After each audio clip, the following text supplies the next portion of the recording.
So I'm back with one more video. I completely forgot about the background music because of course I'm seeing some YouTube tutorials, and from the tutorials I'm learning, and when I do that I usually keep my background off, but I should have always kept it on. This is the fourth video and it's 2:17 a.m. in the night of 23rd March, and I'm continuing my video series of learning together, right?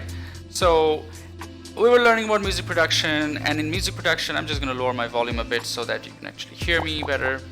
So in the music production process, I've already gone through my own song, so I know the composition process, I know the recording process a bit, but it was the production process where I was lagging behind, which involves mixing and mastering. So in mixing we went through compression and equalization, which is sort of like cleaning up the sound. There are 3 steps. You clean up the sound, wait, let me just pull it out.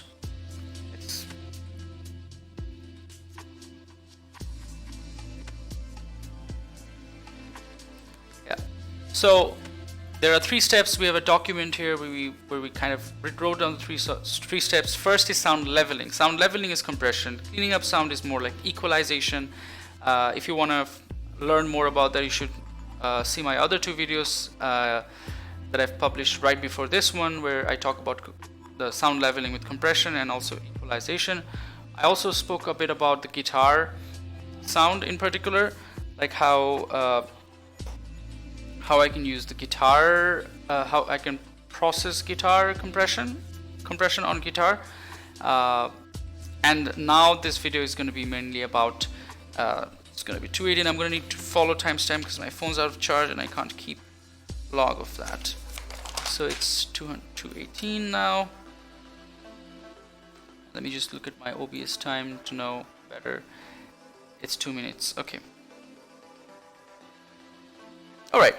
So what are we going to learn now? We're going to learn how do you really do mix like different. So if I'm supposed to mix like a vocal with a guitar and a keyboard, how would I do that? Like some of those processes. I learned about delay, and I learned something really cool about the delay.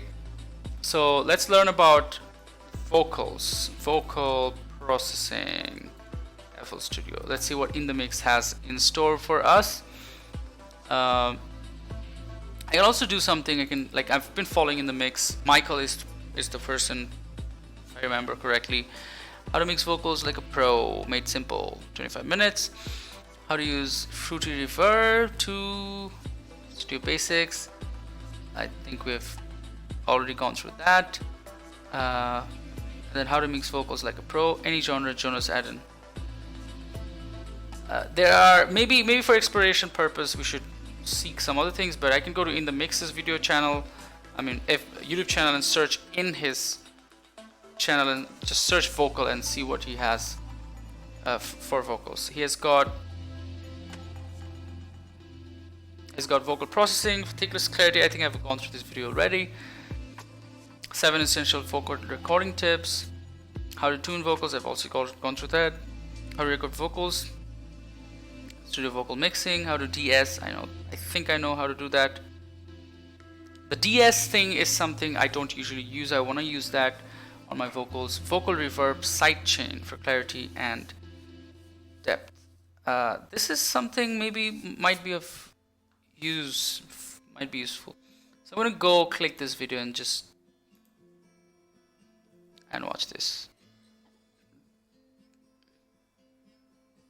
I don't want too many music background because he's got some background music, so I can go and kind of pause the. The first one is a technique where you sidechain the kick and the vocal reverb, so that the vocal reverb sort of jumps up and down and adds a lot of movement to the track.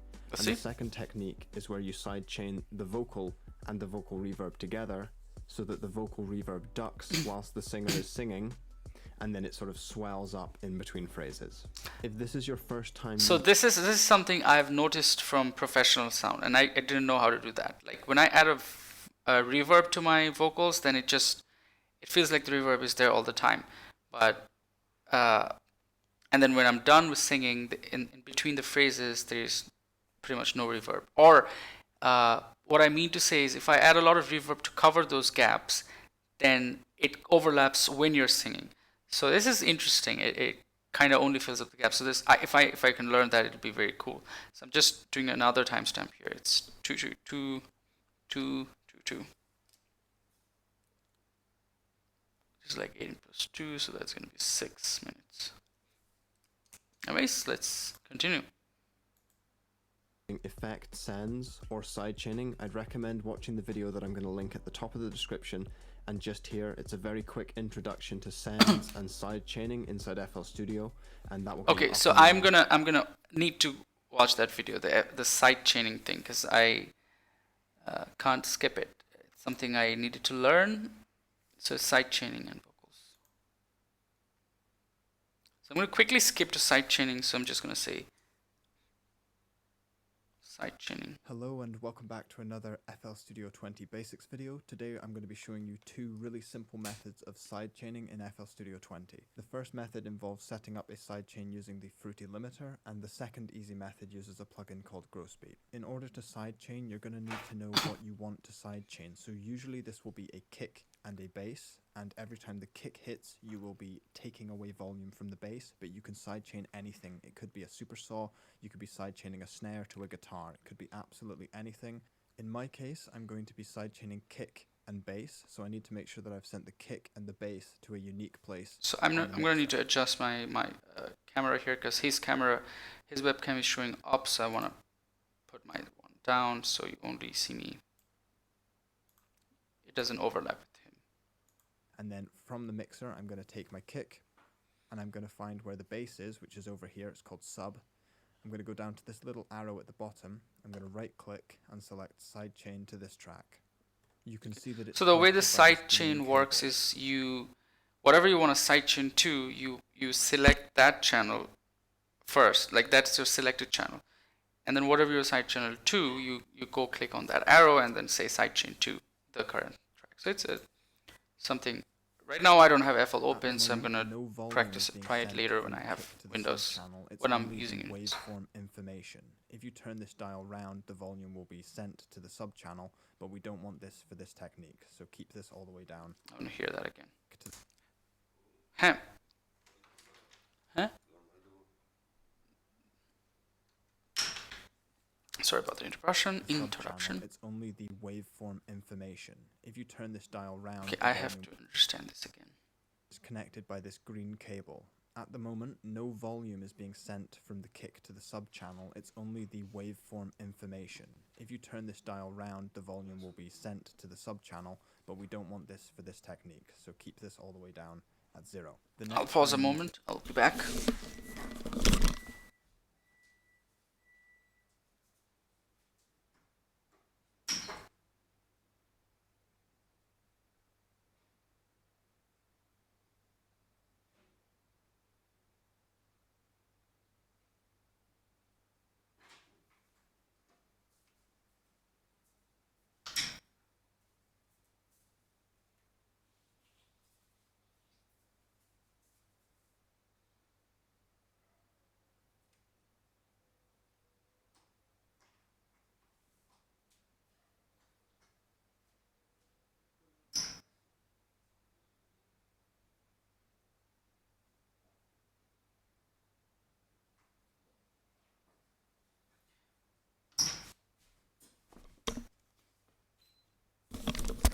The room's got a little cold, so I need to lower the temperature down. I'm sorry for that interruption. I'm going to note it down as a little delay.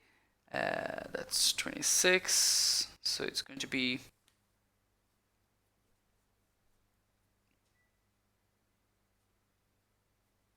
just say 226. That's when I'm back. Interruption. Back. I'm just going to write back. So I don't know how long this interruption was, but to do is continuing. go into the channel that's being sidechained. In this case, it's the sub. I'm going to go to the effects chain and I'm going to load in a Fruity limiter plugin. So I go select and I'll find the Fruity limiter. It's up in the dynamics section, and then it will load up like this. Now, the first thing I do is probably say to resize it a little bit. All of these plugins are resizable, which makes it nice and easy to see what you're doing. Leave the limiter section alone and click down to the compression section here. Now on the sidechain input here, we're going to right click and select the kick. Before we go any further, I'm just going to show you the sub and the kick together. So you can really hear that the kick and the sub are interfering with each other. Now if I go back... Okay, so that's interesting. They kind of interfere with each other. I need to understand this a bit more. So I'm going to go back a little bit again.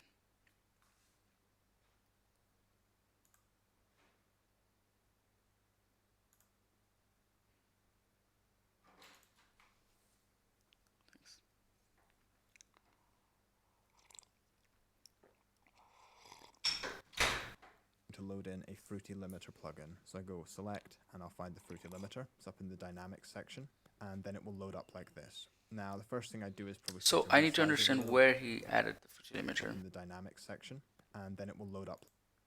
Select and I'll find the Fruity Limiter will be sent to the sub channel, but we don't want this for this technique. So it's interesting. He's got, it's going from drums into the kick top and then it's going to the thing. Keep this all the way down at 0. The next thing you need to do is go onto the channel that's being sidechained. In this case, it's the sub. I'm going to go to the effects chain and I'm going to load in a Fruity Limiter plugin. So I go select and I'll find the Fruity Limiter. It's up in the dynamics section and then it will load up like this. Now the first thing I do is probably say to resize it a little bit. So he's added the Fruity Limiter into the sub one, which was sidechained from the kick. In this case, it's actually coming from the bass. Not the drums. I thought it came from kick top, so this just a bit confused here, but all of these plugins probably are understand in a moment. Makes it nice and easy to see what you're doing. Leave the limiter section alone and click down to the compression section here. Now on the sidechain input here, we're going to right click and select the kick. Before we go any further, I'm just going to show you the... Okay, so he's in the sub, which was sidechained from kick, but if I click on sub, it doesn't show that it's coming from kick, it shows from drum, but then he added a limiter and then in that one there was a sidechain option where it did kick. So a lot of note connection here and there. I have to get to understand this better. Sub and the kick together. And that's clashing, how they're together, so it's clashing. So you can really hear that the kick and the sub are interfering with each other. Now if I go back to the Fruity Limiter plugin, I'm going to start adjusting these dials until we get some side chaining. The first thing to do is to turn down the threshold and turn up the ratio or the knee until we hear some side chaining happening.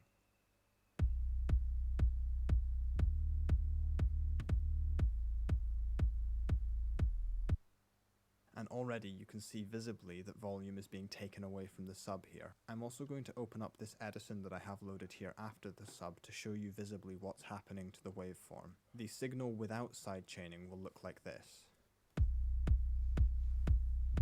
Just a completely flat waveform. If I turn on the sidechaining,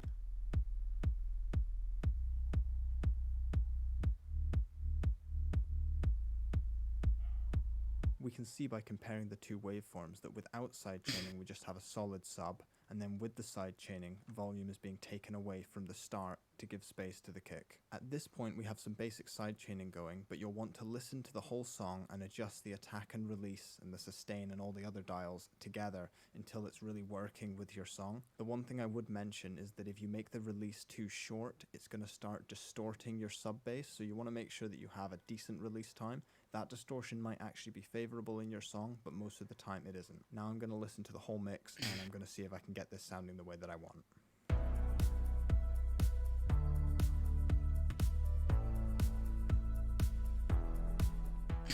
I feel that with the sidechaining on, it was adding a lot more rhythm into the track. That's pretty cool. So he's got the sub and the kick, and because kick and sub are both like bass, and you'll have a lot of sounds that are going to clash with each other like that. Especially on the high spectrum, we've got high vocals and also guitar. In these situations, you want this sort of a sidechain issue. So if I'm in the sub, I'm basically adding the limiter, and I'm making my limiter sidechain to the kick so that it detects the kick, and then it lowers the. So it's pretty cool. Let me see that process again. How he did that. to listen to the whole song and adjust the attack and release and the sustain and all the other dials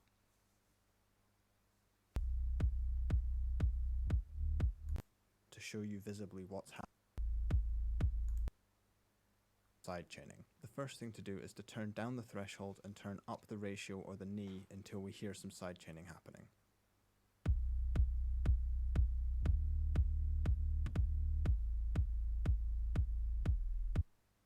And already you can see visibly that volume is being taken away. So when he was turning the threshold really down, so in usual compression you would actually you would only turn it up, like you would keep it in a level because you don't want to turn it down completely. But here it was turning it down because whenever it would hear the kick, that's why it's sidechained. So if the kick is not all the time happening all the time, it's only happening sometimes. So whenever it detects the kick, it triggers that triggers the threshold. So cuts the sound down. So that's exactly what we really wanted. So I guess we can probably use the same technique for what he said, what he spoke about. No reverb when the vocal is actually singing, but more reverb in between the phrases. So, excuse me, we'll see in a moment. We'll get back to where it was last time. If you make the release,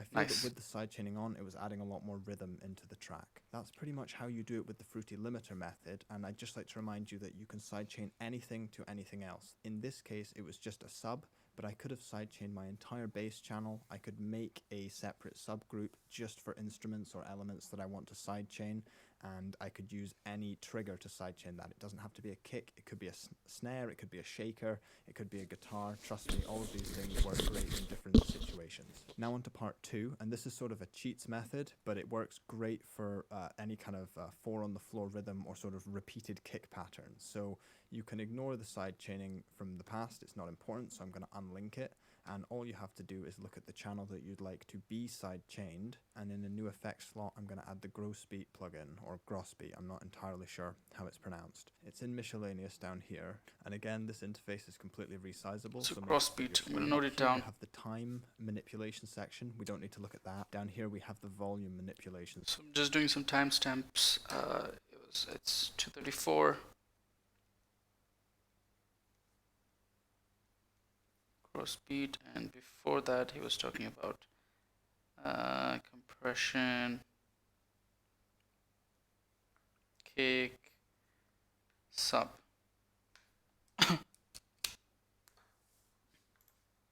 Section. So I'm going to select sidechain, which is a handy preset, and I'll listen to this just playing the sub. You can already hear that we've got that sort of pumping effect. You can also right click on all of these points to reset them, and you can drag them around however you like. So let's take another listen.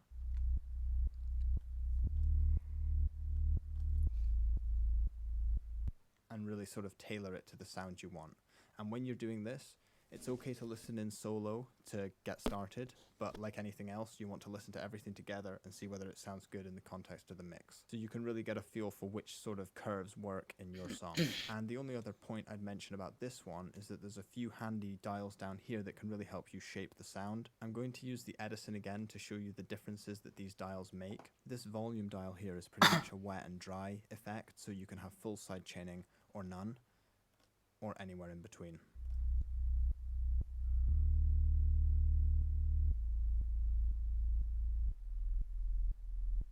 The other 3 dials are attack, release. So it seems that if it's just on the sidechain clicked, then it does the sidechaining. But he didn't really select anywhere where to sidechain. But he's doing it in the sub. He's added the Grossbeat in the sub, which means, and he did unlink it. Then how is it working? That's the question. Or maybe because this time it's sidechained from the bass, and the bass does have that boom, boom, boom. So now he's doing it over bass. He's showing that you can use different techniques to do sidechaining. See and hear what these do to the signal.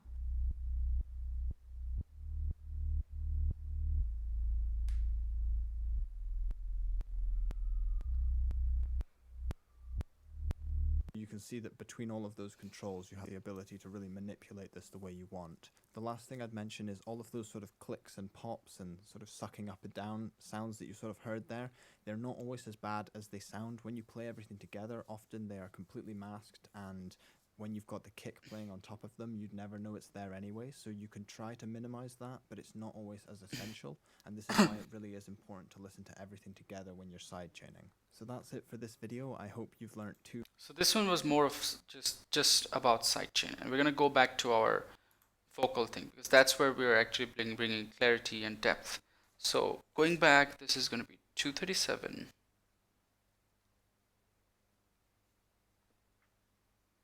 Vocal cleaning. We're back in the video. If I had to show all that in this video would just become really, really long. Anyway, I'm demonstrating this technique on our newest single right here, and I'm just going to start with the first technique, which is sidechaining the vocal reverb and the kick together. Make sure that you listen on some headphones or studio monitors so that you can really get the most out of this tutorial. So I'm just going to start by playing the chorus, and I've just printed it out here, and you'll hear that the reverb is just completely getting in the way. It's just a huge amount of reverb, and it's just swelling on top of everything. 'Cause right here, we're creating perfect. Right here, look beneath the surface.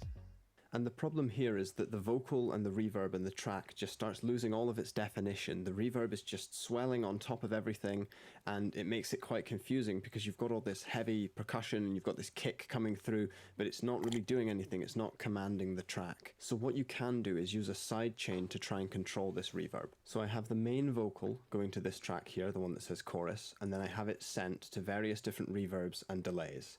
And the one that I'm going to be using is this track 44, and this track 41. 41 is like a plate reverb, 44 is sort of a larger hall reverb. I'm going to start by playing it with none of the sidechaining. 'Cause right here, we're creating perfect.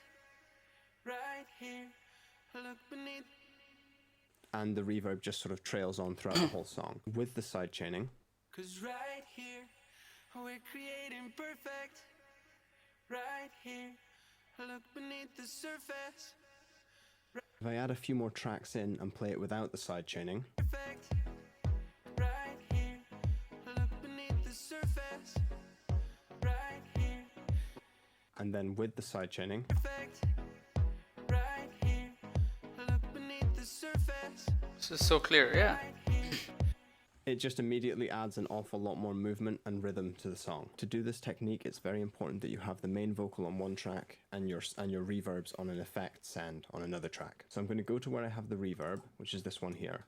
And there's two ways to achieve this effect, really. You can use the Fruity Limiter plugin, like I've shown in the sidechain tutorial, and you can have this set up to be controlled by the kick, so that every time the kick hits, volume is taken away. Perfect.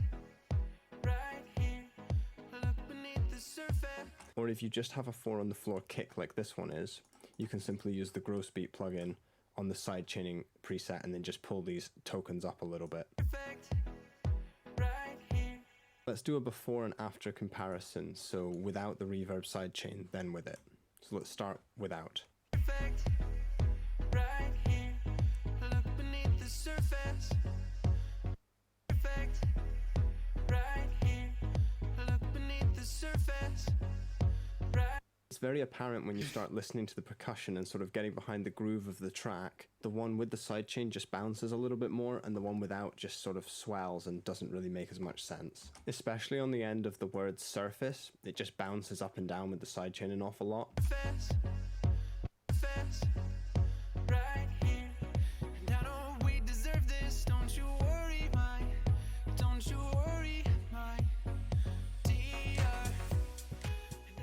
There are loads of ways to implement that technique. You can use sidechaining on a compressor, or you can use the Gross Beat plugin as I've shown in my sidechaining video, but this example is more to show you that it's a good tool to have in your toolkit in case you need it. Would you want to do it in every single reverb? Absolutely not.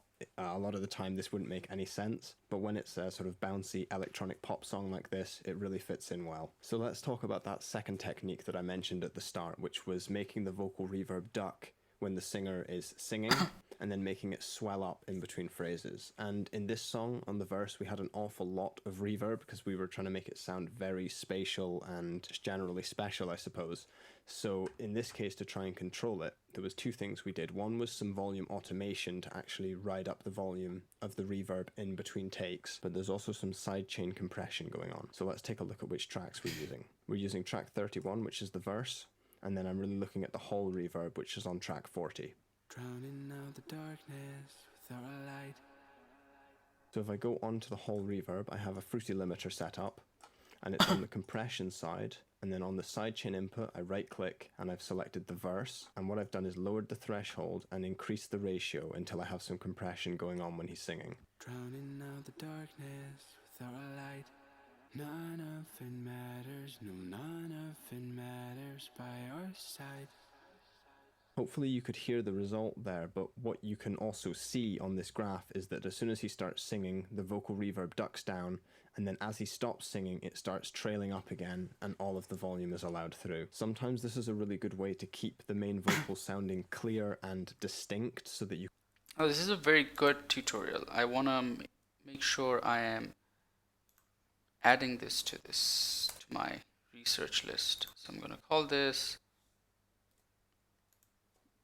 vocal reverb duck. That way I hope that's the right spelling. And I'm also gonna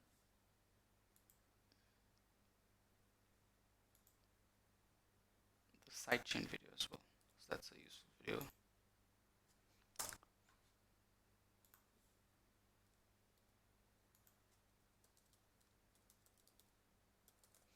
Yeah. That was sidechaining. This is noise removal. Maybe I want to keep a record of that as well. But sorry for the little interruption. I am adding these notes. The reason I do that is because, and like I said, I should have the music back up. The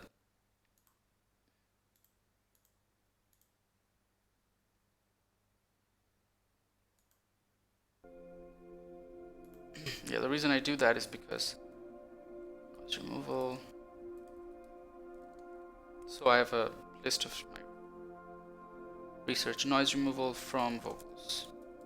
Okay, so I'm gonna have to turn off the music again because when I'm going through the tutorial usually has a background music.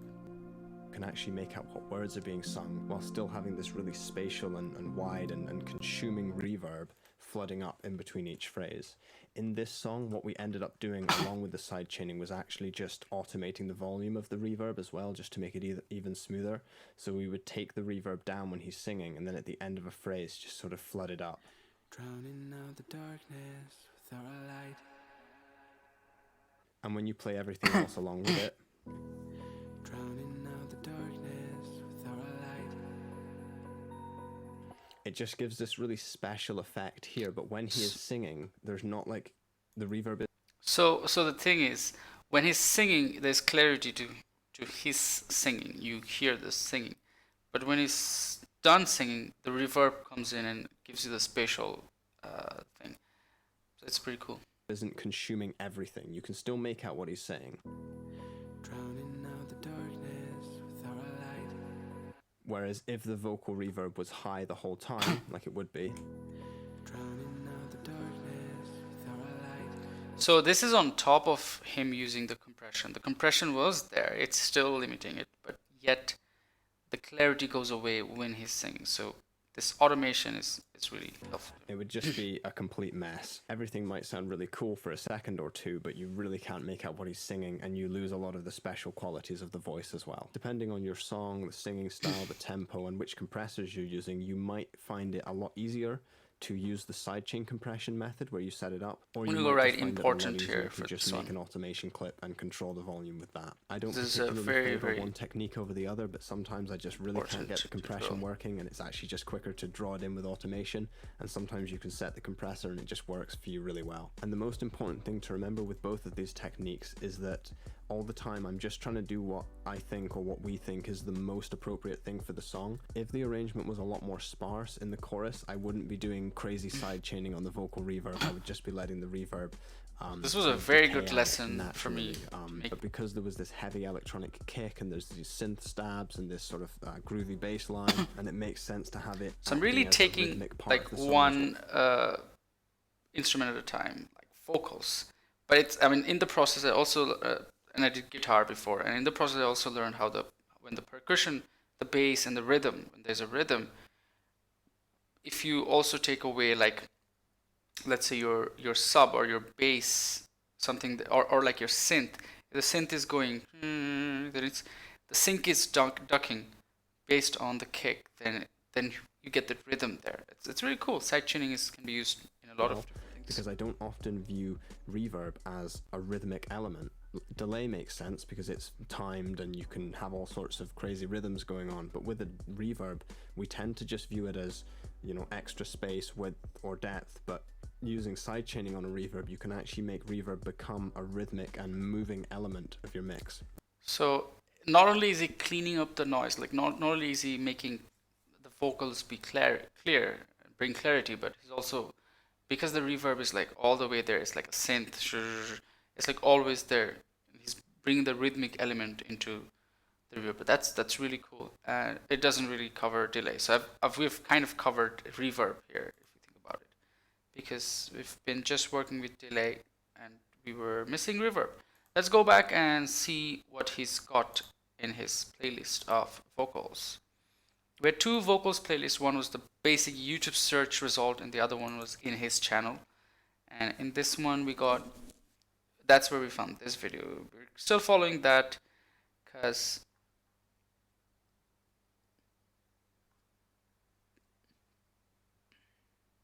oh, and we want the music back on.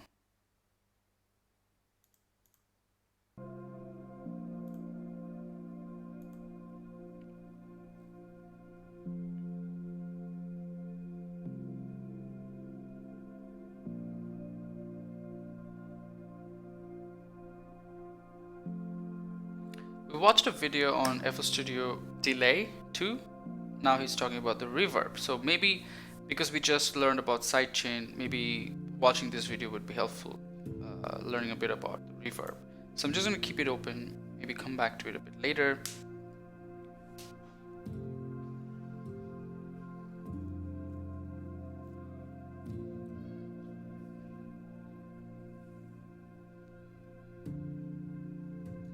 Okay, how do you mix vocals like a pro? This is by Asher Postman Music. And this is how to mix vocals like a pro any genre. This is by Jonas Aden. So let's watch Jonas Aden a bit and see if we get anything new here. Today I'm going to show you how to go from this. Tell me a lie. Tell me you love me one more time, only for a while. To this. Tell me you lie. Tell me you love me one more time. This is interesting. So here I'm going to show you how to go from this. Tell me you lie. Tell me you love me one more time, only for a while. To this.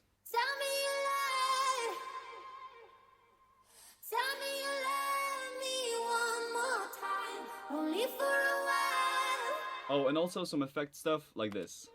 Tell me you love me one more time, only for a while. These are the things that I'll run through, and remember I'm doing a remix contest for this song, and you can find the link to the contest and the vocal stems in the description. As always, one of the first 500 commenters will win a free mastering done by me. Remember to follow me on Instagram if you're less than 80 years old, but I'll shut up now. I'm gonna go and let's subscribe dive to into him it. because he's Now, this already vocal very is impressive and pop/EDM oriented, but the same principles like the way apply he to any plays, so vocal, it's good. and I'm going to cover all of the most common vocal mixing Sorry about techniques. that. I'm going to go over a step-by-step process that I use, and hopefully that can provide some value for you guys. Now this video is going to be about mixing primarily, but I'm going to talk real quick about having a decent starting point, because this vocal was actually recorded with a half-broken SE-X1 mic that cost less than $100 since my regular Rode K2 mic was under repair. Now I wouldn't recommend going much lower than $100, but you can easily find a good enough mic for around 100 or even lower if it's already used. These are some solid options for vocal mics around $100. What's also very important is recording in a room with good acoustics, like a treated studio or a vocal booth, or even you can even put like a mic inside a closet and fill it up with blankets. That actually works surprisingly well. I've done it a lot. And using a pop filter can help a lot too. Now for the actual recording of the vocal, that's a whole other subject. I'm not going to get into that in this video, but it's a good idea to have a plan of attack, meaning you know what you're going to record in advance. So you know you're going to record the lead, you're going to record the dubs, the harmonies, the leads, the upper vocal harmony, the octave below, and so forth. Okay, that was a lot of talk. I'll shut up now and let's look at the first step, which is comping. So with comping, you just take out the words that you like. For instance, Tell me a lie. it's a bit too soft. So I'm intro. going to do a timestamp here because we're learning from a different person. It's called Jonas, Jonas Aden, and I'm going to do, this is 251. Jonas, we actually started a bit earlier, so I can write down 248 or 9, something like a guess. Jonas Aden makes vocals. I'm taking notes here as well. So this is called Don't want that whisper you like. For instance, comping. Tell me a lie. it's a bit too soft intro. Tell me a Don't want that whisper. Tell me a Tell me a Tell me a lie. So for instance, I would choose that one because that has a abrupt start, and then for instance here, Tell me a lie. it's pretty good. Tell me a lie. Don't want that vibrato, so maybe I would go for Tell me a lie. that's more of how I want it. But again, this is a taste thing, so you just have to figure out what you want. But here I want that Tell me a lie. that sort of sound, if that makes sense. In the intro, that was just one of our takes, so I have obviously lots of takes here. I put them all together, and it ended up sounding like this. Tell me a lie. Tell me you love me one more time, only for a while. So that's just how it sounded how I wanted it. It's just a matter of taste, really, and I've cut up like this is an individual one, but some places I even have like just a part of a word.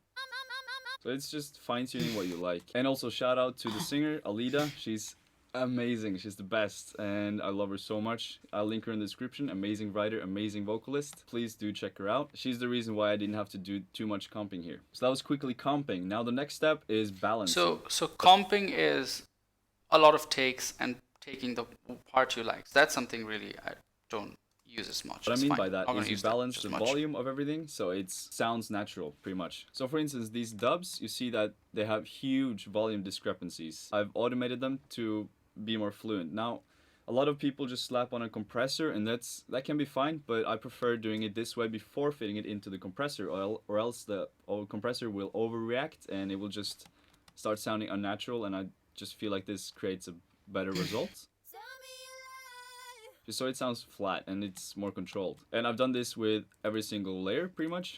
The harmonies. Tell me a lie. Tell me you love me one more time, only for a while. So the goal is pretty much to make, even though it's comped and you've put different types together, it sounds like one take. Especially important for the lead ones, like the harmony. Oh, so after comping, if you do that, which step I forgot what he called it.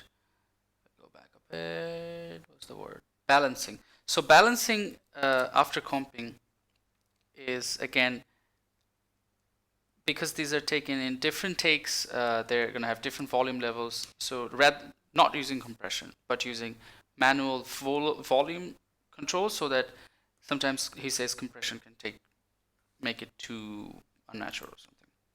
And the dubs, not so important, but at least for the lead, it has to sound like one take, even though it wasn't. Now you've balanced it out, and we're ready to go into auto-tuning. This is how it sounds before. Tell me a lie. Tell me you love me one more time, only. Again, she sings so well, so there's not much to do, and I've comped it so that the takes are very on key as well, but there are some slight off tunes that you might want to fix. But in this case, I just used the auto-tune and on a pretty decent retune speed, not too high and not too low. Tell me a lie. Tell me you love me one more time. It doesn't do much and you can't really hear it, but it definitely helps and just makes it sound a bit So more in pleasant to this the ear. case, And I mean, I'm not sure really if I'm gonna really use that much auto-tune on my voice, or if anyone's voice I'm processing. For the mixing, but it might be good. I've learned Newtone. I have Newtone on my FL Studio, so Newtone is more control. He's using a autotune plugin, which just always like corrects it. So I have to learn a bit of that, but I know how to do it in Newtone. I can just pick like a phrase where, like a word where they were a little off pitch. I can just tune it up and down. So that's easier, more control. When everything's auto-tuned well together, that really adds up. If there's some things that are a bit off, it can create some like dissonant sounds, and yeah. But a good trick can be to go back into the comping if the auto-tune sounds too natural, and then find a take that is more in pitch, or even pitch it yourself. Just cut out that and pitch it a bit more correctly.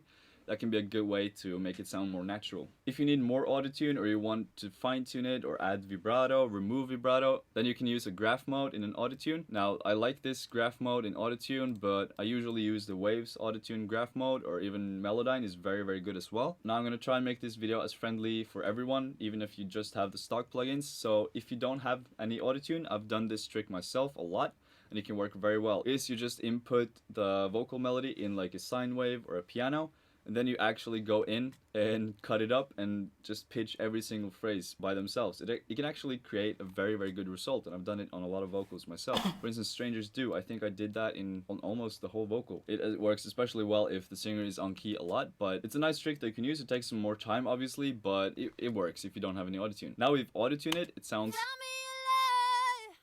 great to my ears at least, and we've done it with all the layers. Let's hear how that sounds.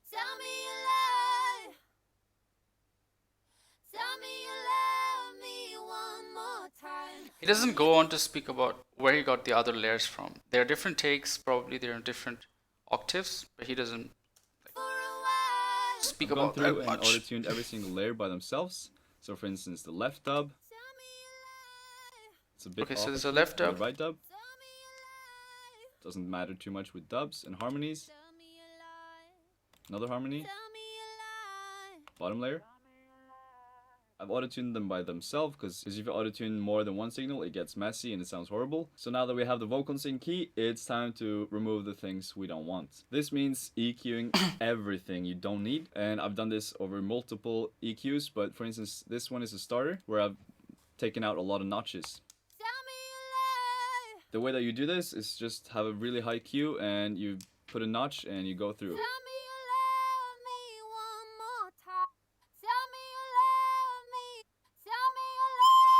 Oof. I'm sorry. So I didn't like that frequency, of course. So I can remove that one. Be wary of not doing this too much though, because most of these resonant frequencies are very important for the vocals to sound natural and full and melodic. You can often just do a couple decibels here and there without hurting the vocal. So this is without. And with. Just sounds slightly better, and I've done this over multiple rounds in the later projects and so forth. And then I just cut out the lows. So I've bounced out the vocals and put them in another project where I continued notching out even more resonant frequencies. Some of them are automated as well, which can be a nice trick to do. Which you can see there. Oh, and you probably heard that it's pitching one semitone up as well. That's a nice trick, because her vocal range was better one semitone down, but we still wanted the vocal one up, because the instrumental just sounded better in that range. Just pitching it up one or down one can sound very natural, so it doesn't really matter, and test it out for yourself. It can be a nice trick if your vocalist is struggling with some range, or it just sounds better somewhere else. And we have another notch here. There were a lot of things that I wanted to control on this vocal, since the lead is very in the middle and very loud. And I've also EQ'd out the dubs very heavily.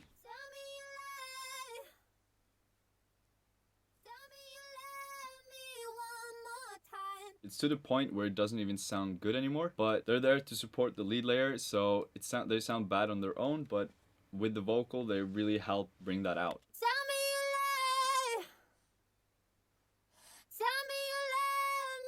They're even automating in volume so that they exaggerate the pronunciation of some words. For instance, they come in very strongly there. And then they pull back again. So it can be a nice trick to play with dubs and the extra harmonies and just bring them back and in to create some moments. And what I've understood is if I really want to learn from this, I have to do this myself. So to go to my Windows PC, do a vocal myself, take multiple takes. I mean, for the lead and then for the harmonies and for the left and the right, and actually do a project like this. Might be very cool. If that makes sense. I'm rambling, I'm sorry. Because the next step would usually be de-essing, but this vocal doesn't have a single S in it. It's crazy. Tell me you lie.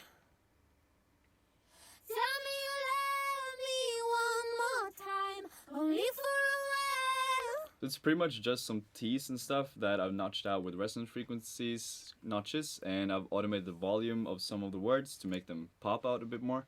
But in general, I didn't really have to de-ess anything, so I've pretty much solved it with all the resonance stuff. And that's another thing, if you don't have a de-esser, you can easily do it with a notch filter on the S's and just automating that when the S's hit. I've done that a lot, and I actually usually don't use de-essers, I just do that if it's really bad. But S's that are really sharp can be a bit annoying, but they're also very, very important to the energy of the vocal. So taking away too much can also be a dangerous thing. So to keep removing stuff we don't want, we start compressing. I actually started compressing already in this project. Tell me you lie. With a quite heavy compression. Tell me you love me one more time, only for a while. Now I know I said that I usually like to do it mostly with the automations and balancing, but in this case I actually use a very, very heavy compressor on the lead. Tell me you lie. We're talking 4:1 ratio, it's giving 8 decibels of gain reduction. Tell me you lie. Pretty harsh attack and release. It's not that bad.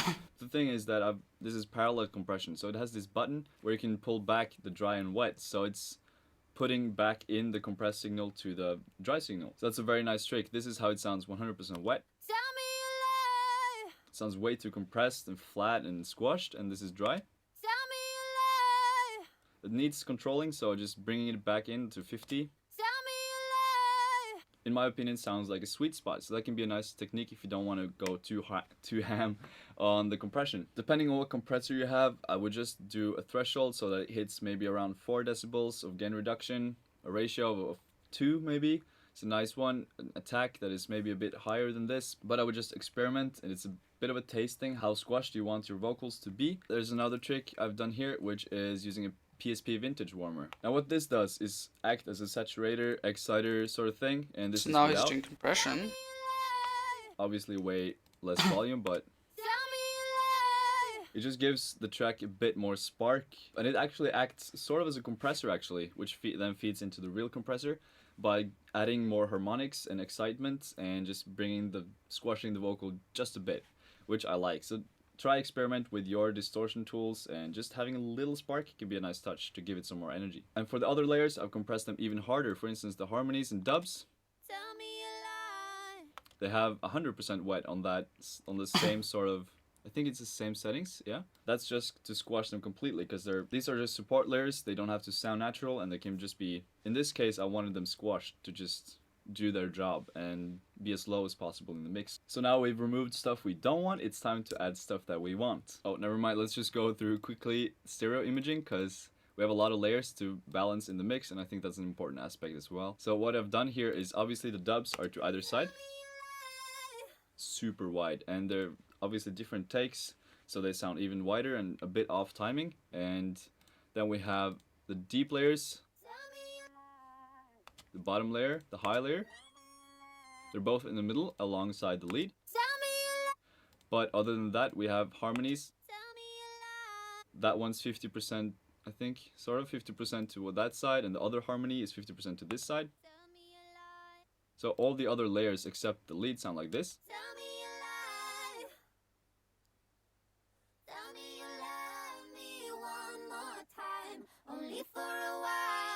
So here you can hear how I'm automating the volume of especially the harmonies, that they come in on certain words and back on others.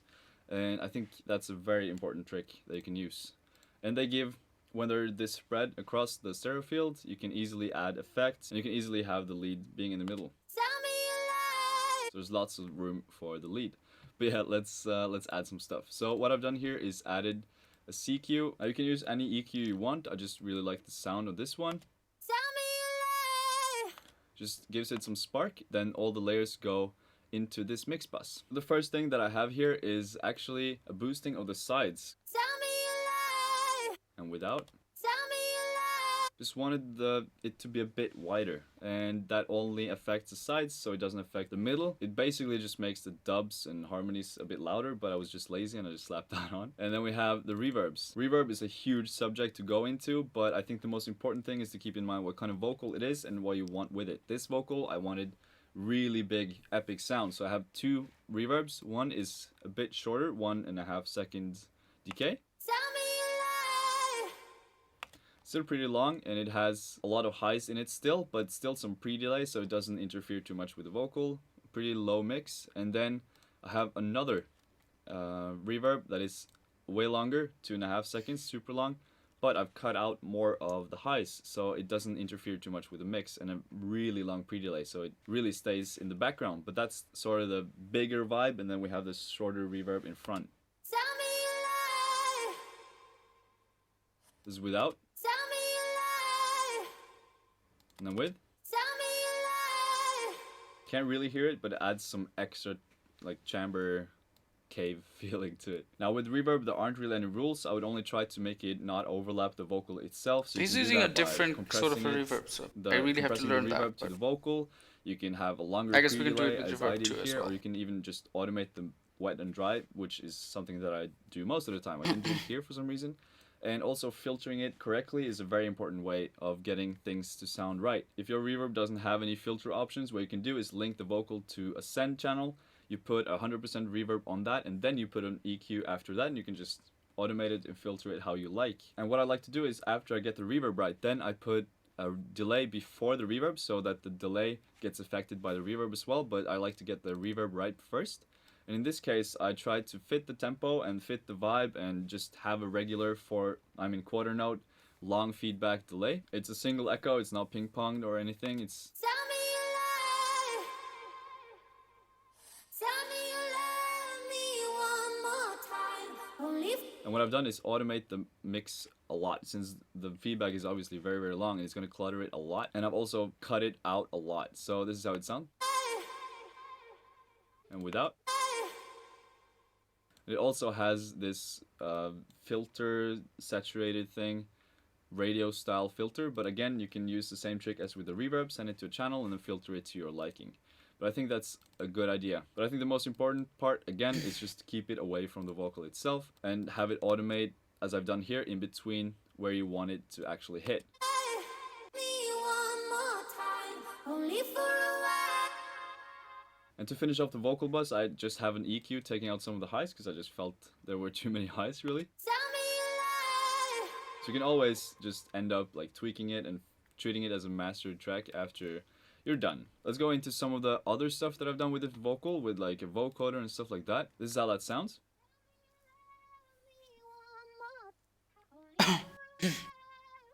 So it's automating in and out with the volume, again to fit the wording and where you want the harmonies to be pretty much. Now you can use any pitch modifier plugin. I think that most DAWs have them built in as stock, but I've used Manipulator here and I've routed it to the MIDI with a output port 2 and then the output port 2 here as well, where I've put in the chords of the song and just link that to the vocal and it should sound like that.